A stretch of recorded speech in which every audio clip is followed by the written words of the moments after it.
Of cigar making in Tampa, Florida, especially in the Ybor City district. Jennifer Peñate tells us that history includes the contribution of El Lector.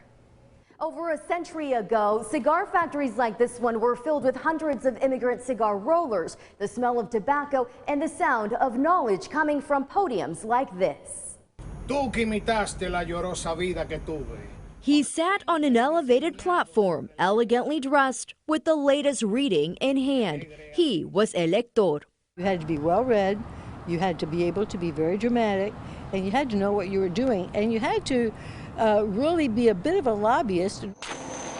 Chosen by a committee of cigar rollers, El Lector would read aloud the daily newspaper and popular literature to workers whose minds would often drift while rolling hundreds of cigars. He'd earn up to a quarter from each worker. My father used to say that the lectors made the cigar makers more informed than most people in Tampa, Florida.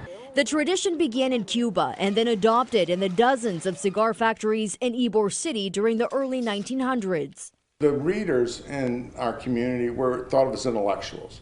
Their responsibility extended outside of factories, just as Patrick Mantega, his grandfather Victoriano, carried the prestigious title and later founded La Gaceta, a trilingual newspaper that's still published to this day. They would be called in to give speeches.